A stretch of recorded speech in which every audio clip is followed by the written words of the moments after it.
So to express Canada power, you have to go get a foreign king, what's that? How is the king convincing in any way? It's a joke. Not everyone is sold on King Charles's upcoming visit to Canada. But, like it or not, he'll soon be here to open Parliament. It's a visit meant to send a message to Canadians and to Donald Trump. I'm Catherine Cullen, and this week on The House, what should we expect when the King comes to town? Plus, Trump's top man in Canada, what the new U.S. ambassador thinks about Charles's impending arrival, and why he says Canadians need to just get over this 51st state business.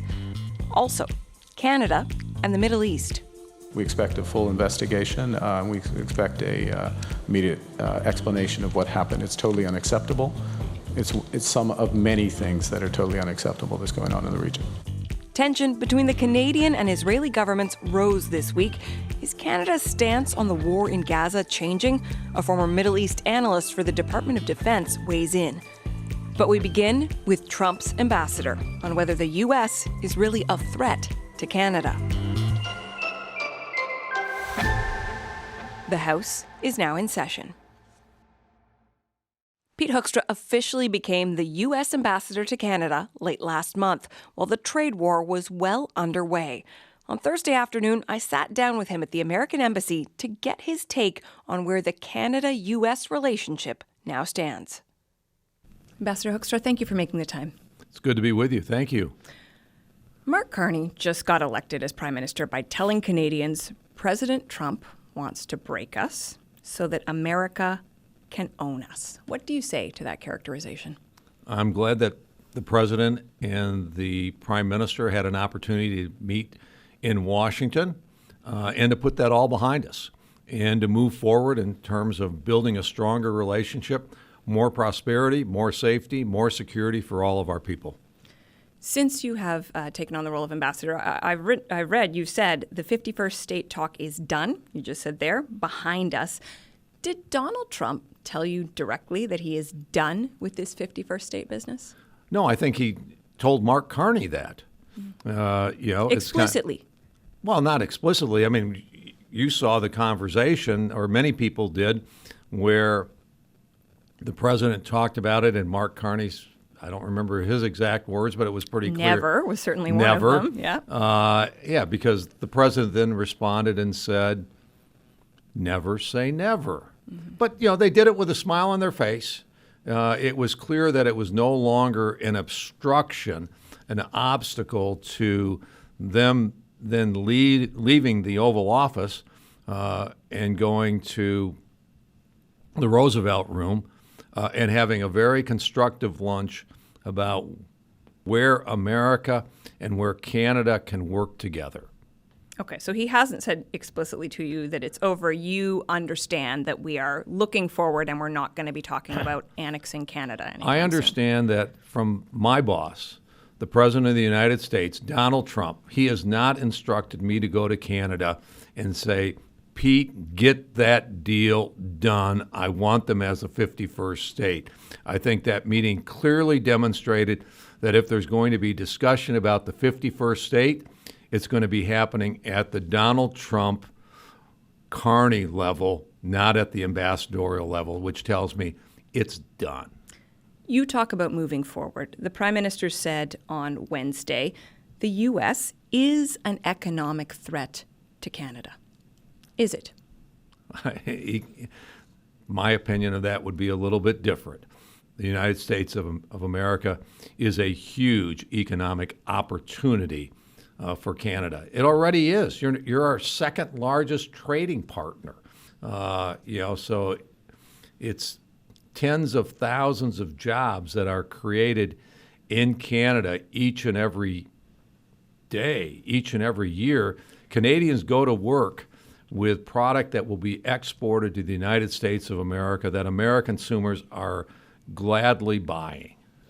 And yet the tariff threat has stalled so much investment in Canada. We have seen various auto plants laying off workers, projects that are being put on pause that were supposed to bring jobs to this country in the coming years that are not going ahead right now. Surely that amounts to an economic threat, even amidst the opportunity. It pulls away from the opportunity. Well, the president's been clear.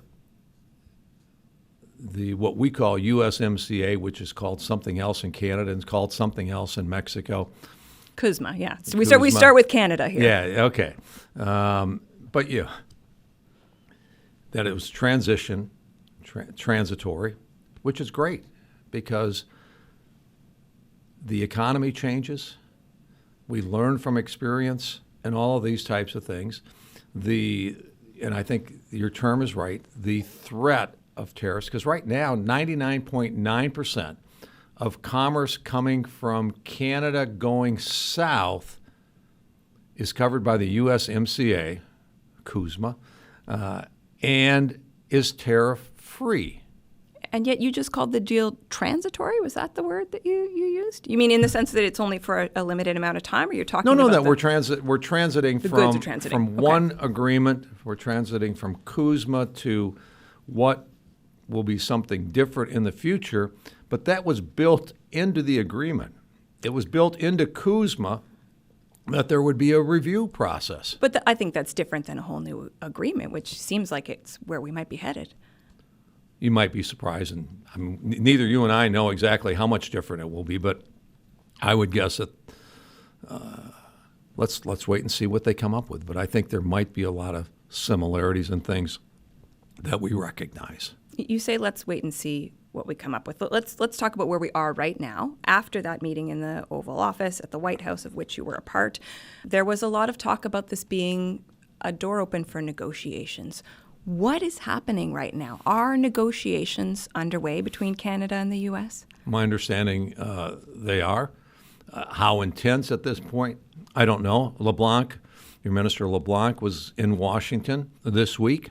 Had meetings with Lutnick and and other officials from our cabinet, and we're the U.S. right now, so I haven't gotten a readout on that meeting. But can you help me understand? Are we talking about discussions about how we're going to talk, or is this discussion about tariffs and getting them off actually happening already?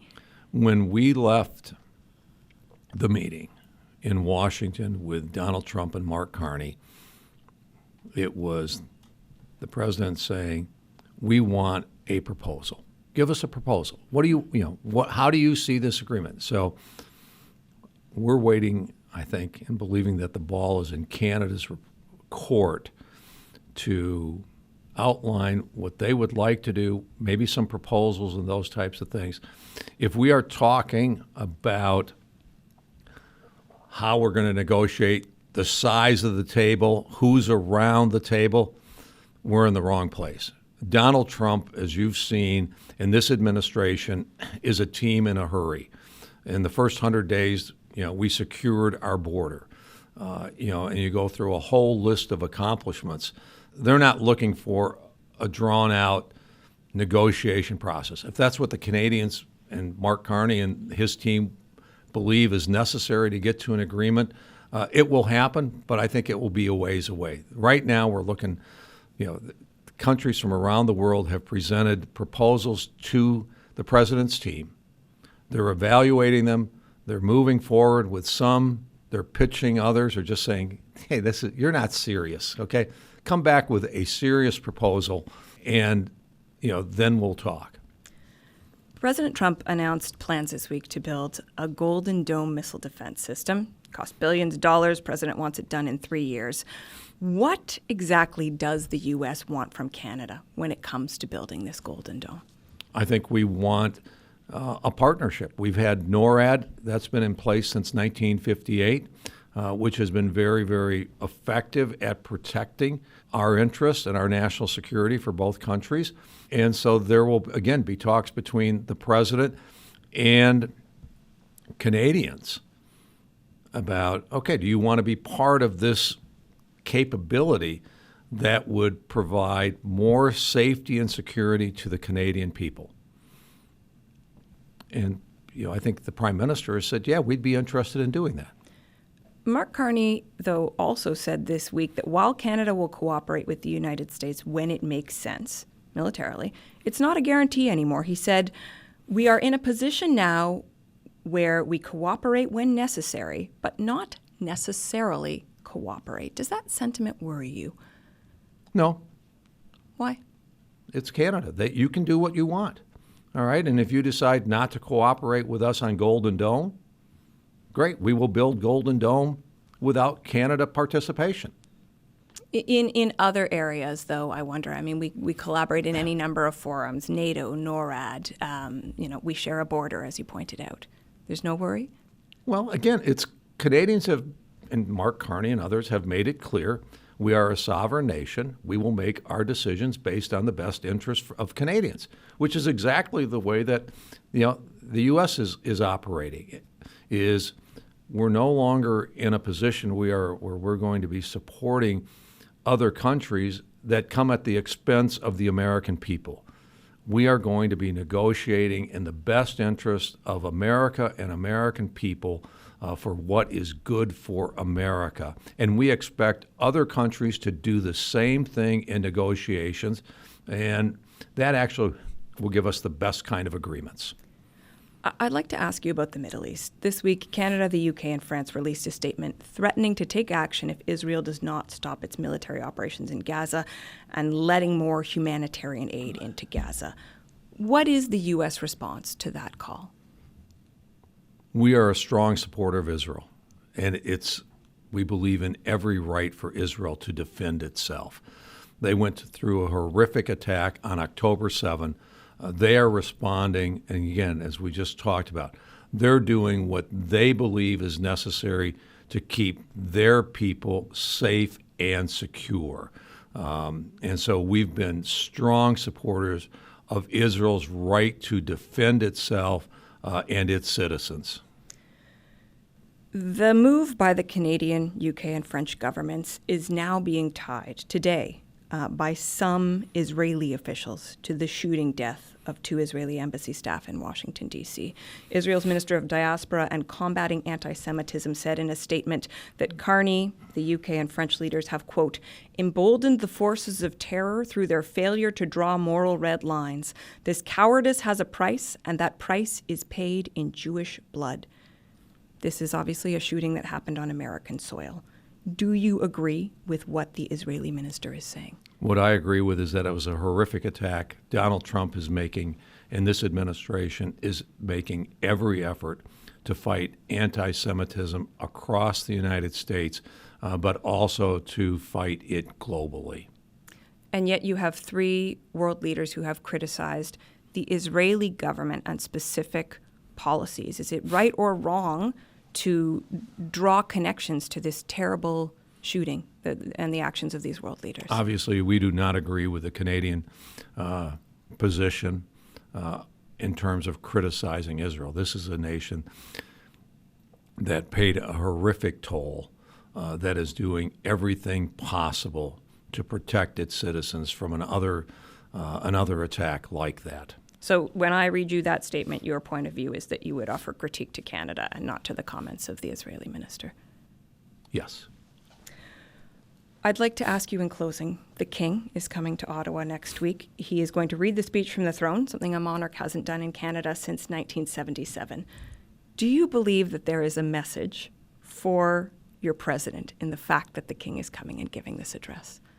I'm excited for Canada that the King is coming. I've sat through a few of the speeches from the throne when I was the ambassador to the Netherlands. We will be watching the speech very closely for the content of the speech because it is the platform of the ruling party. Okay, so we will be looking at the content. We're thrilled that the King will be here. If there's a message in there, there's easier ways to send messages. Just give me a call. Carney can call the president at any time, send the message. But I know what the implication is. It's about the 51st state. It's over, and move on. If the Canadians want to keep talking about it, that's their business. I'm not talking about it. Donald Trump is not talking about it. We've got too much on our plate to move forward because we're all about increasing America's prosperity, safety, and security. Ambassador Hoekstra, thank you very much for your time today. Hey, great. Thank you. Pete Hoekstra is the U.S. ambassador to Canada. We spoke Thursday afternoon. Well, a lot has happened this week involving Canada and the Middle East. Not only Canada's joint statement condemning actions of the Israeli government, but an incident on Wednesday where the Israeli military opened fire near 4 Canadian diplomats. Then the next day in Washington, D.C., the shooting deaths of 2 Israeli embassy employees, which the FBI is calling an act of terror. Politicians here in Canada have condemned the attack, but Israeli officials have tied Canada, the UK, and France's statement to the shootings. Israeli Prime Minister Benjamin Netanyahu. I say to President Macron, Prime Minister Carney, and Prime Minister Starmer, when mass murderers, rapists, baby killers, and kidnappers thank you, you're on the wrong side of justice. You're on the wrong side of humanity. And you're on the wrong side of history. So where does it all leave the relationship between Canada and Israel? How much is Canada's position on the Middle East changing? Thomas Junot is a former Middle East analyst for the Department of National Defense. He's now an associate professor of political science at the University of Ottawa. Thomas Junot, welcome back to the House. Thanks for having me. Before we get to what we heard from the ambassador, I want to start with Canada siding with the UK and France to criticize Israel. How significant is this? It's significant in the sense that it's not irrelevant, but I find that there's been quite a bit of exaggeration of how significant of a shift it is, at least so far. At this point, it's only words. It's a statement, right? There has not been a shift in the substance of Canada's policy towards Israel. So before we come to the conclusion that there's been a significant shift, I would wait. The words that were used in the statement are important because there was fairly strong criticism of Israel. And it's also noteworthy that it was done in coordination with France and the UK and without the US. So it's not irrelevant. But if you take a few steps back and you look at Canada's policy towards Israel and the Israeli-Palestinian conflict under 9 and something years of Trudeau, this is broadly consistent. We are overall pro-Israel. We support Israel. We trade with Israel. We have diplomatic relations, close relations with Israel, but we occasionally criticize it. We support a two-state solution, but in practice, we haven't done much to move in that direction.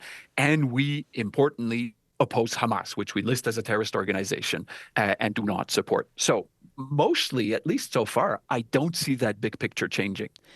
We saw the UK, after putting out this joint statement, suspend trade talks with Israel, impose fresh sanctions on West Bank settlers. Mark Carney has said Canada will decide what it might do, but it's up to Israel to act. What do you make of that?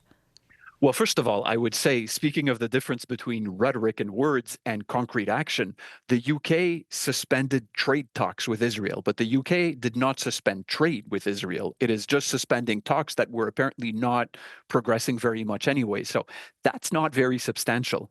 In terms of sanctions against extremist settlers, this is something that a number of European countries have already done in the past. Canada has done it in the past under Trudeau. The Biden administration did it, but the Trump administration suspended these sanctions.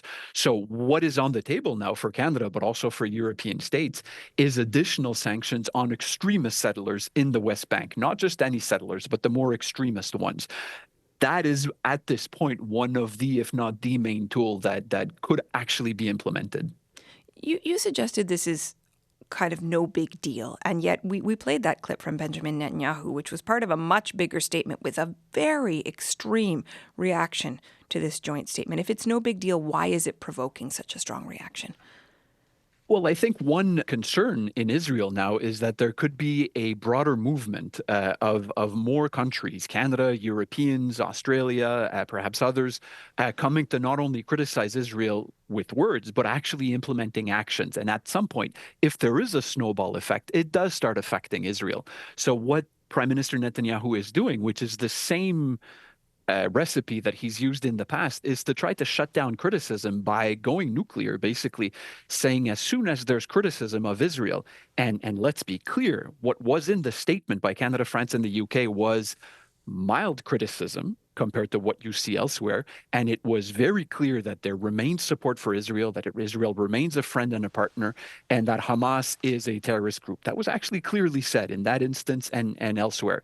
So for Netanyahu to equate a fairly mild middle of the road statement with support for Hamas, first of all, is extremely dishonest.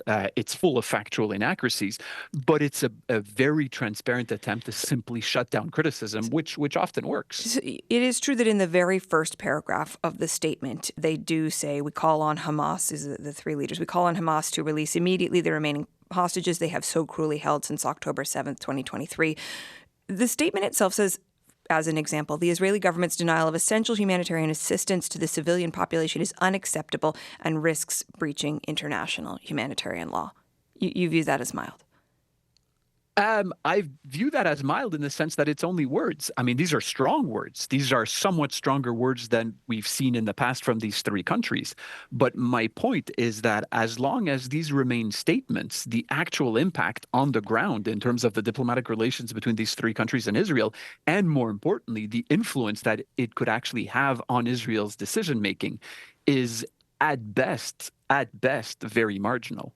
Now, there were other events this week that played into this picture, as we acknowledged off the top. On Wednesday, the Israeli army fired shots near a diplomatic delegation, which included Canadians. Mark Carney called that unacceptable. Canada summoned the Israeli ambassador. To what extent do you think that is likely to affect this tense moment between the two countries?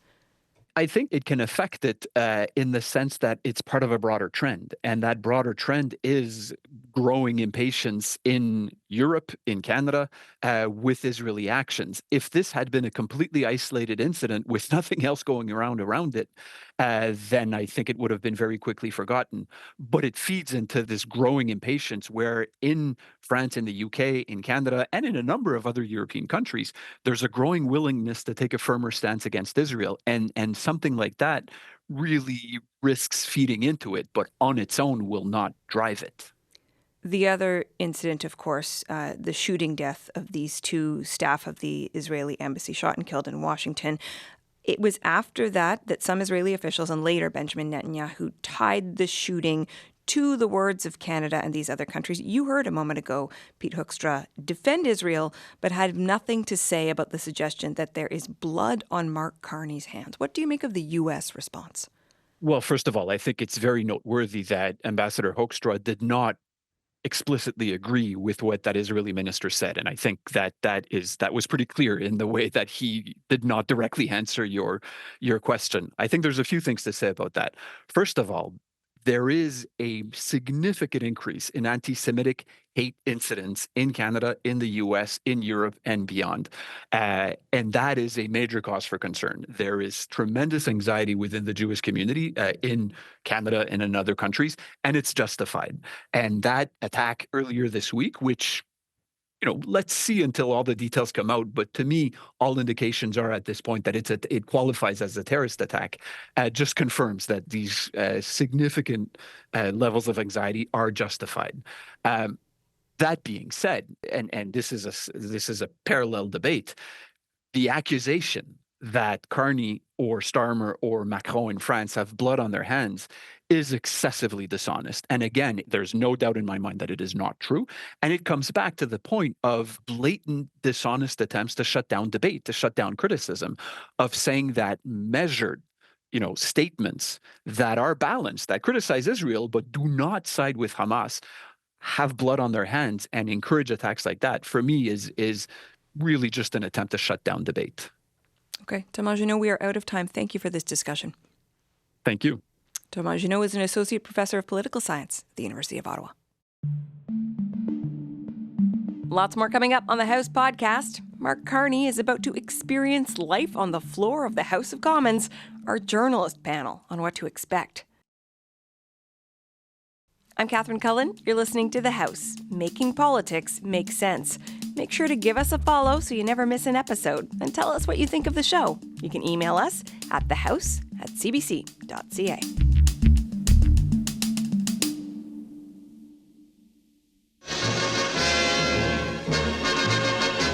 Canada's capital prepares for a great royal day. the state opening of Parliament by Queen Elizabeth II. Like that day almost 70 years ago, Ottawa is getting ready for a royal visit. King Charles III will arrive in Canada on Monday and stay for only about 24 hours. He's coming to deliver the speech from the throne, only the third time in Canada's history the monarch, and not the Governor-General, will do so. The first time was in 1957. It is typical of the young Queen that her bearing is in perfect harmony with his Canadian setting. Hand in hand, she and her husband walk to the thrones of the crimson and gold Senate chamber. That was, of course, her first visit as monarch. Patricia Treble has covered royalty and the Canadian crown for more than 20 years. Ironically, it was the Liberal Prime Minister, Louis Saint-Laurent, who had kind of put everything in motion. Of course, there was an election, and he lost. So it was John Diefenbaker, the Conservative, who would be the one welcoming her to Canada. Canada's Prime Minister, Mr. John Diefenbaker, takes his position at the foot of the dais on Her Majesty's right. For the first time, the representatives of the people of Canada and their sovereign are here assembled on the occasion of the opening of Parliament. Queen Elizabeth came a second time to give the speech from the throne 2 decades later. In preparation for the new trading environment which Canada will face in the 1980s, the government will introduce measures in this session to enhance Canada's exports. 1977 was the Silver Jubilee year. She'd been on the throne for 25 years. That was only the second throne speech any monarch had ever done. And they're rare for a purpose, I think. On Monday, the king will go to a farmer's market and do the ceremonial puck drop at a street hockey game. He'll plant a tree, and Queen Camilla will be sworn into Canada's Privy Council, allowing her to formally give Charles advice in his role as the King of Canada. But it seems the real reason we'll see this rare royal opening of Parliament on Tuesday is because of Donald Trump's comments about making Canada the 51st state. The king is here to emphasize Canada's sovereignty. Since we've had, let's face it, since we've had this existential threat that the Canadian crown, that fire extinguisher that's always on the wall, that always gets dusty and you only have to pull down in an emergency, it is now dusted off, it has been tested, and it is coming down off the wall, and we are going to see it on Monday and Tuesday in Ottawa. If you want to make a point about Canadian sovereignty, what better symbol than the embodiment of that sovereignty? Carleton University professor Philip Lagasse is an expert in the role of the crown in our parliamentary system. I think the message is, look, we are a state whose institutions date back 1,000 years, that we inherited from the United Kingdom, yes, but that we have made our own to reflect our own circumstances and ambitions. And that sovereignty is not going away. But why would Trump care if King Charles reads the speech from the throne? So we know that the president admires the royal family. We know that he admires the king. We know that he was personally touched by the second invitation of a state visit to the United Kingdom, and that invitation was handed to him by Prime Minister Starmer, but written by King Charles himself. So the king carries quite a bit of significance for the president. And this is a useful reminder to President Trump that the king is not only king of the United Kingdom, but also the king of Canada. So if you respect and admire the king of the United Kingdom, perhaps you should also respect and admire the king of Canada, given that is the same person. So there is that signal being sent, which is not unimportant. The king and I walked all of Canada, if you will, but we pointed out certain spots. Perry Bellegarde is a former national chief of the Assembly of First Nations. He was in London earlier this week in his capacity as honorary president of the Royal Canadian Geographical Society. At Canada House, he walked across a giant floor map of the country with King Charles. Over there, and then we ended up in northern Alberta in Wood Buffalo National Park. And you might be the only person who can say you've walked across almost all of Canada with the king. But he was more particularly interested as well in Resolute Bay, where he dove under the ice. Bellegarde thinks the king's visit is not just about sending a message to Americans and Trump, but also about reminding Canadians what makes our democracy unique. Because we're a constitutional monarchy, people have to understand what that means and how we're different than our relatives from the South, the USA. And as a constitutional monarchy, we're far different from the system of governance they have down in the States. You know, we have the legislative, the executive, judicial branches that are completely independent, but yet there's a communication, collaboration link between the three. But they can't be dictated by one or the other, and as it could happen down in some instances down south. And people need to see that and realize that. That's why we're different as Canada. And I would say, again, it's also a useful reminder to Canadians that we do not have the American presidential system, which has often been a source of attraction for many Canadians. Our media, much to my chagrin, insists on using language imported from the American system of government, terms, mandates, things like that. And this is a reminder that we are not that system. And that system is not faring so well these days. And our system is looking pretty good.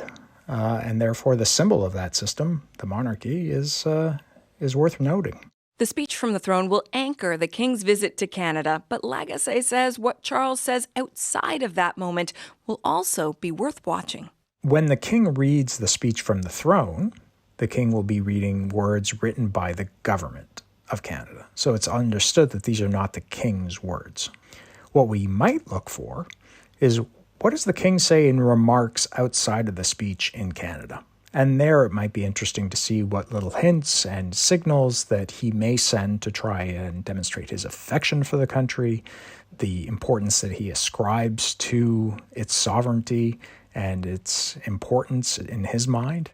Okay, I have two questions for both of you. You know that early next week, King Charles will deliver the speech. But some aren't impressed by the royal visit. At the Quebec legislature, parties dedicated to Quebec sovereignty told CBC too many people don't feel an attachment to the king. Here, Pascal Bérubé and Catherine Gentilcorps of the Parti québécois and Québec Solidaire's Ruba Gazal. It's a joke. King is archaic and colonial symbol. Quebec want to get rid of the monarchy, and Mark Carney want to keep it. And for me, if you're a Democrat, it's one more reason to make sure that we are a sovereign country as Quebec. So to express Canada power, you have to go get a foreign king, a foreign, what's that? How is the king convincing in any way? No. Yeah. I think we agree that Donald Trump is not afraid of anyone. I don't think he's going to be afraid of Charles III. He's not frightening at all.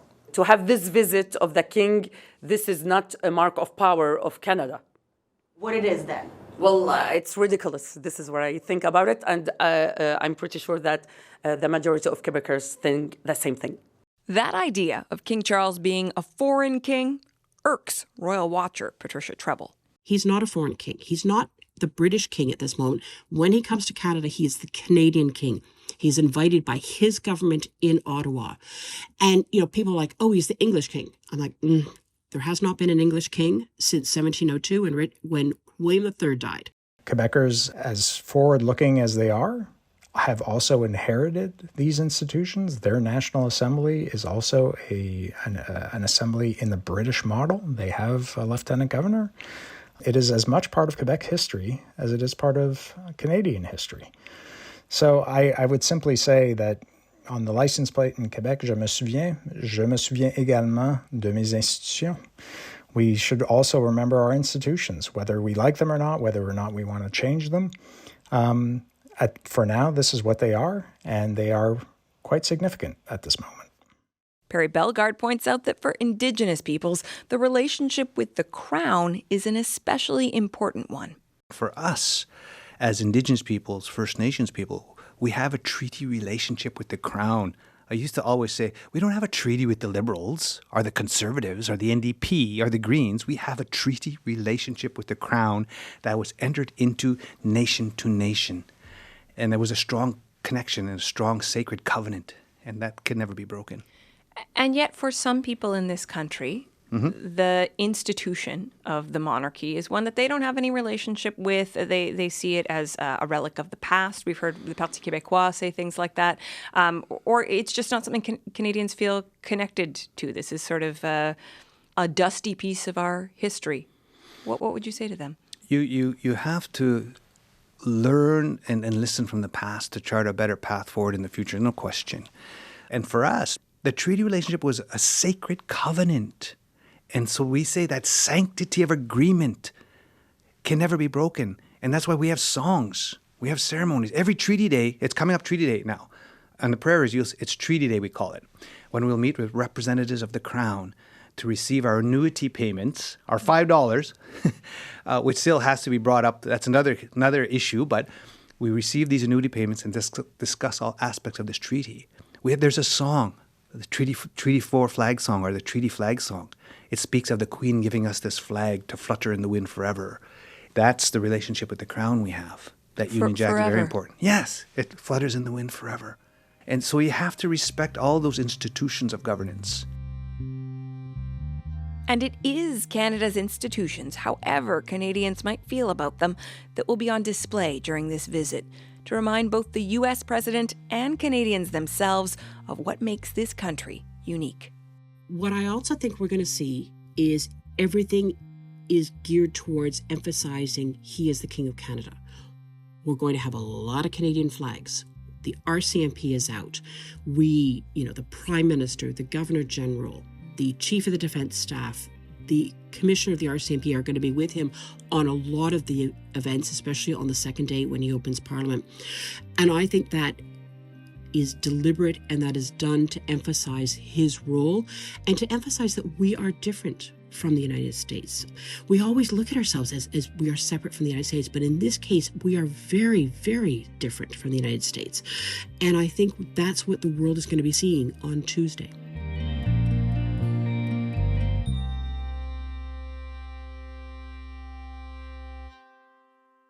So, the King, the throne speech, plus Mark Carney will be taking his seat in the House of Commons for the very first time on Monday. There's a lot to follow in Canadian politics right now. To help guide us, Joël Denis Bellavance is Ottawa Bureau Chief for La Presse, and Stuart Thompson is the National Post Parliamentary Bureau Chief. JD, Stuart, welcome back to the House. Thank you. Thank you. Inviting me. Now, we have heard a lot about the King coming. How much do you think it's going to register with Canadians, JD? I think it will, because he's coming here with a mission, I would say, a mission that Mark Carney is asking him to do, which is to defend Canada's sovereignty. Remember, he will be reading his speech from the throne. That speech from the throne will be written by Mark Carney and his people. So Mr. Carney will actually put words in the mouths of the King to utter for the world to hear, especially Washington. So I kind of like that kind of visit because it's very strategic. And I would add the following, that the King does not travel alone. Yes, he's got supporters and followers, but he's got a lot of press people, reporters who will be following him here. So whatever he says, whatever the words that Mark Carney wants him to say, will have an echo around the world. Stuart, do you think it's going to leave an impression? I think it will make an impression. And I think actually we just had some polling at the National Post that showed Canadians are pretty split on the monarchy. And the funniest part of it to me was that even Canadians who support the monarchy, about half of them don't think it does much. So I think Canadians are pretty apathetic, but I kind of agree with what Mark Carney has said about this, is that Canadians are very results-oriented right now. And I think they're willing to let him do things that might be good in this situation with Trump. So, your opinion on the monarchy is one thing, but I don't think that's actually the most important thing right now. JD, you talked about the throne speech, and of course, there is such interest in the King, but that's the thing that could have longer knock-on consequences. It's about the government's priorities. What will you be listening for? Well, how much Mr. Carney will put emphasis on defending the sovereignty of Canada. That's a big deal for me. And also his plan to make sure that he brings along the changes to the economy that he wants to bring. And he wants to go at a very fast pace. And that, I will be watching how he will execute all of that content of the speech from the throne. But also, sometimes speech from the throne includes vague languages that are hard to understand for people. So I'm looking whether they will have concrete languages for Canadians to understand his plan to bring about costs down, to bring about, more affordable homes, but also bring about, changes that will make Canada a superpower, superpower, as you mentioned. Which we heard a lot about, Stuart, during the campaign. And the interesting thing here is the speed at which all of this is happening, that after the election campaign, that Parliament is being reopened. So should we expect something new in this speech from the throne, given that we just wrapped up the election campaign? Yeah, I think that the speed is probably a sign that they know what they're doing. And I think that's probably a sign that it's going to be the things they've already told us they're doing. And the speed really is something, because it's been a crunch to actually get all the MPs sworn in, even. Like, we could have had, I think we'll probably make it, but it wasn't actually a sure thing that they would all be there. So I think that is, we only have about 3.5 weeks of the House. They have a couple of things they want to do. The tax cut is something they've told us. I think that's the stuff that's really going to matter in these weeks. And they're going to move quickly, but it'll be on things that we already expect. JD, the Bloc and the Parti Québécois, which obviously both favor Quebec's sovereignty, have criticized Mark Carney for inviting the king. Do you think there is a possible negative impact from this visit in Quebec for Mark Carney? I don't think so. I wouldn't be surprised that the king will say a few words in French. Usually, the speech from the throne is written in both languages, so we'll see. I think he does master the language quite well. His mother used to speak very good French, and so I'm sure that he will have something to say about the unity of Canada. But I don't see anything that would give munitions to the separatist parties to make hay out of it. So I think it's going to be a speech that will, be welcome in Quebec. Stuart, in terms of what actually has to happen on the parliamentary side, one of the first things MPs need to do when they return is select the Speaker of the House. There are about 6 MPs in the running, we think. How much does it matter who gets that gig? It certainly matters when you are 2 seats away from a majority and you don't want to lose any votes. So I think that will be probably the most interesting thing, is what party is the speaker from? And is there a conservative in there, someone like Chris d'Entremont, who attracts a lot of Liberal support? Or do they have some partisan hang-ups with these Tories that they don't actually want to be speaker? I think that'll be really interesting on Monday. Can you just spell out for us why it would be so significant if it was a conservative, for instance? Well, it would take that vote out of the pool. So if you are a Liberal and you become the Speaker, that's one less vote that they have. And if hypothetically, if you're Mark Carney, I don't think you feel like you need a majority right now. But you wouldn't say no if you could get one. So if you could grab 2 floor crossers and get that majority, and you don't have a Liberal speaker to worry about, it does actually matter. And I also think, too, that a Tory speaker might be a good thing, because we had some accusations of partisanship on the previous speaker. And whether that was true or not, this may take some of the steam out of that. Yeah, and Chris d'Entremont used to be Deputy Speaker. He's pretty well liked, JD, from what I understand, across the aisle. But that question of trying to manage this new Parliament, how big a challenge is that for whomever gets the role? It will be a big challenge. We've seen the last Parliament end on a very acrimonious note. The Speaker then was Greg Fergus. He was a weak Speaker, in my opinion. And he is making a run for it. I know he's running again, but I wish him good luck to win that this time around.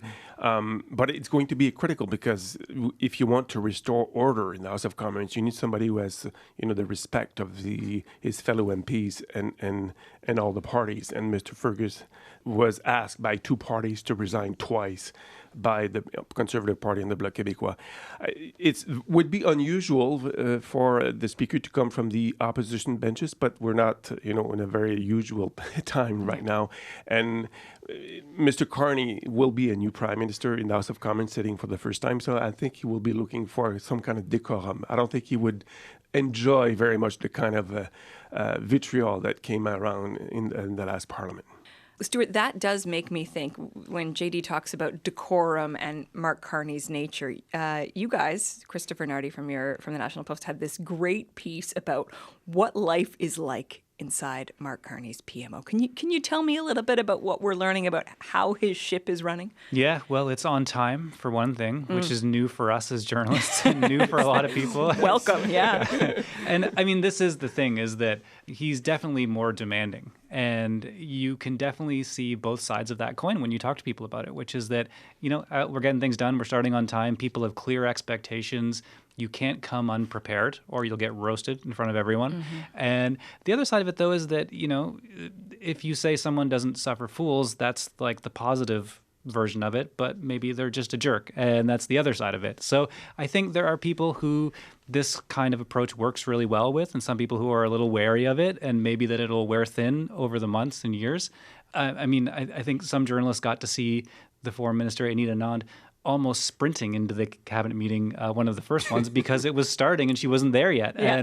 And things actually do start on time, and he has some pretty strict rules. It's a big departure from the Trudeau years. Anyone who has hung outside the cabinet room when Justin Trudeau was Prime Minister could probably list the people who might be sweating a little bit now. Melanie Joly. I do wonder, though, another thing that is different is this one mandate letter that Mark Carney has put out, rather than mandate letters to the individual ministers. JD, what do you think the significance of that is? It means that Mr. Carney has very clear priorities that he wants to set out in one letter so everybody understands and they are on the same page, because there is one page for everyone. If I may say. Literally. To me, that just shows the kind of image that Mr. Carney has. He's a prime minister in a hurry, and he wants to give the beat to everybody. If you come to the cabinet meeting, you come in with your running shoes, not with your shoes, because you're going to be running a government and at a really fast pace. So I expect the ministers to be able to read that letter and understand clearly the mandate, even though they don't have a specific letter mandate for themselves. And I think it's a good way, because sometimes you spread yourself too much and you don't accomplish much with one-page letter. That reminds me of the formula of Jean Chrétien. If it's a note, I want it on one page so I can understand it. So this clearly is a page taken from the Chrétien era, if I may say.